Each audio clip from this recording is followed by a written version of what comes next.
Ito po yung trademark nila, itong ganitong paggawa ng ganitong base o paggawa ng ganitong paa ng mga halaman nila, lalo na po sa Hibiscus Taiwan at saka po sa banyan at saka po dun sa dami. Madami bonsai yan guys. Bonsai na Itogawa Juniper.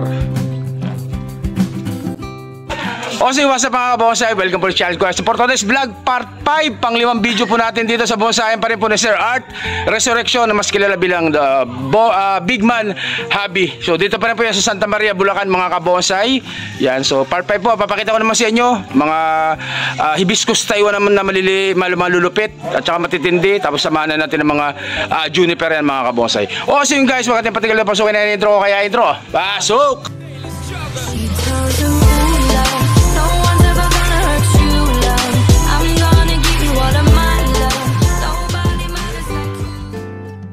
So yun guys, yan. So ay papakita ko po sa inyo sa mga trademark po ito. Trademark po ni Sir Art at saka po ni Sir Nino.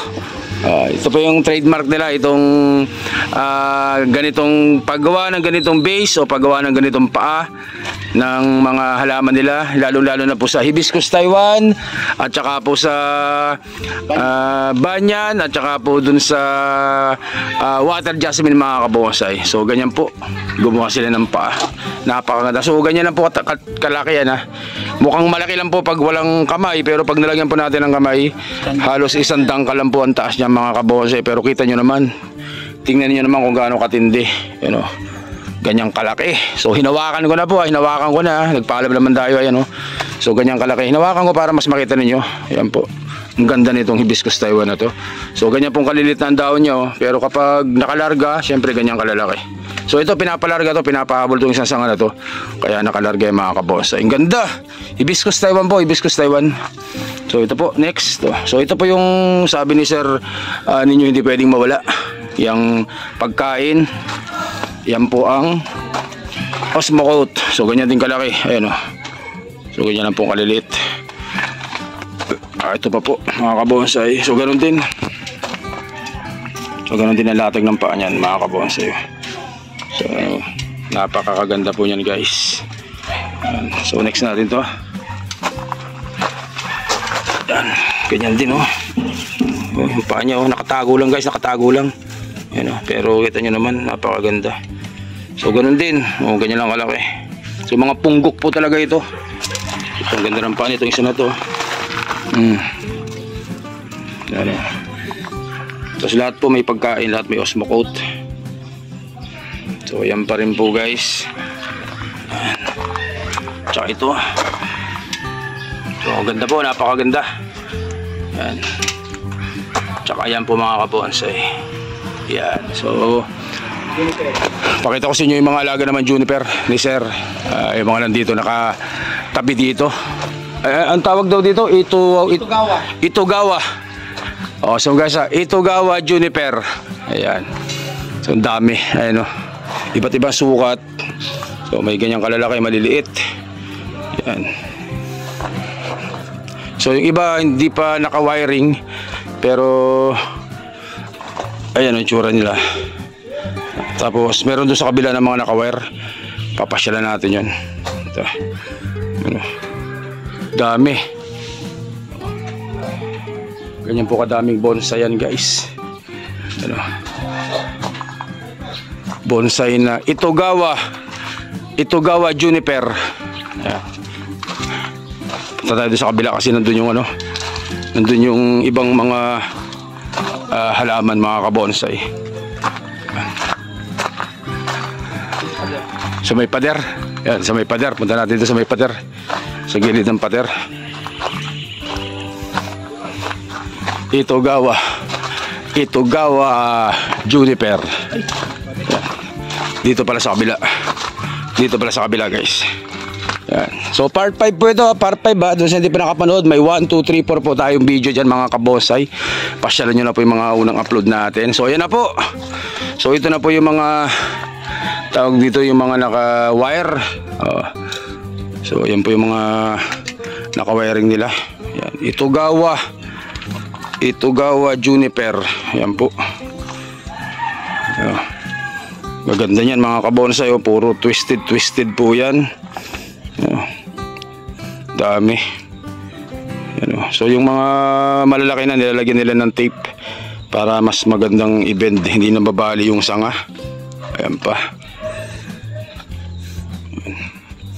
Dami nito guys. Ayan, oh, ganda nito. Linis na. Ito pa oh.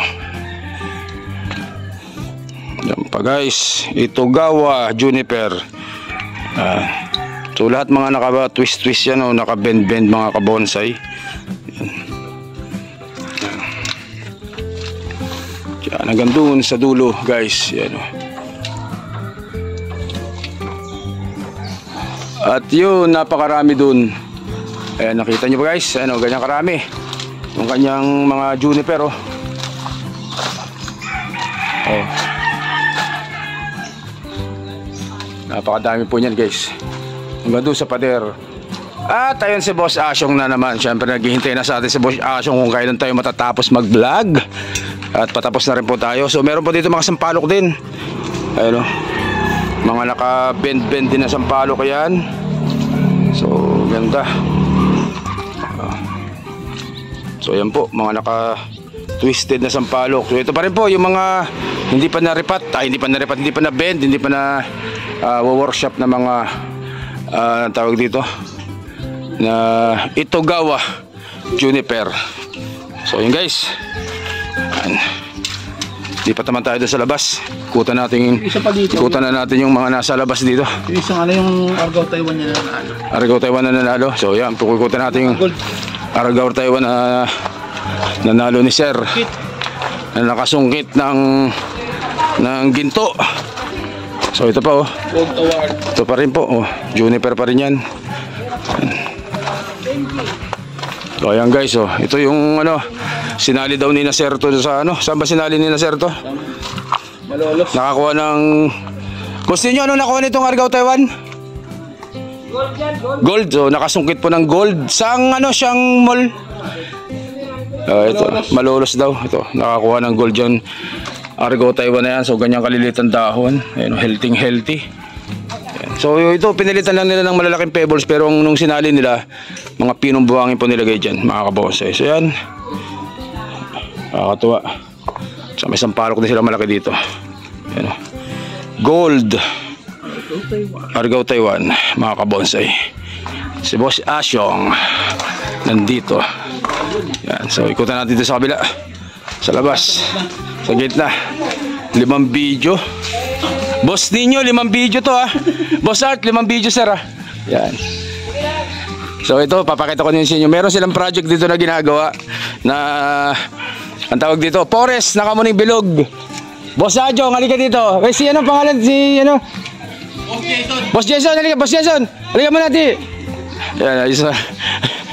Ayan mo mga kabosa. Ito, dito ba? Para dito ka muna. Sa isa. Ito, yan. So, yan. Papakita ko sa inyo yung forest nila na ginawa. O, yan. Ganyang kalaki. Dipahin mo nga pare. Sa gitna ka. Dumi pa ka nga sa gitna. Dumi pa ka sa gitna. Ayan o. Yun, kita sa video. So, ganyan po kalaki. Mahigit pong 1 dipa. Mahigit pong 1 dipa na Kamuning Bilog po yan na forest. Mga kabonsai. So, yan o. So, tatlong set ang ginawa nila dyan. Pero, 1 buo lang po yan. Yan. Pero yan, ganyan na yung ano niya, ganyan na yung magiging itsura. Yan na po ang layout niya kapag nilagay po sa paso. Yan. So 2 piraso po yung ginawa nila na yan. Ayun o. Grabe laki eh. Nakakatuwa. So Kamuning Bilog pa rin po yan mga kabonsai, Kamuning Bilog. Yan. Tapos meron sila dito naka-penging na ano, naka-penging na water na ano, na Vietnam Bluebell. Kita niyo mga ugat. Ayun o. Vietnam Bluebell po na naka-penging yan mga kabonsai. Sikutan na rin natin ito. Pakita ko na sa inyo. Pasilip na to. Diretso na to, sir. Sir Jason, di ba? Mamaya na yung alak mo, ha? Yung gin bilog mo, ha? So, ayan po. Ayan po mga kabonsai. So, ito meron dito ano. Ayan o. Naka-penging na tugas. Ganda. Ang laki rin. Ayan o. Tugas po yan mga kabonsai. Napakaganda. So, may tugas rin po di. Ano to? Kamuning Bilog pala to. Kamuning Bilog mga kabonsai. Kamuning Bilog. Next natin tong napakaganda nitong ano na to. Itong tugas na to. Ganda ng pagkagawa oh. Tsaka ang ganda ng materyales na nagamit nila dito. Ang ganda. At ito naman po ay kalyos. Yan, kalyos yan guys. Kalyos. So may kalyos din po dito.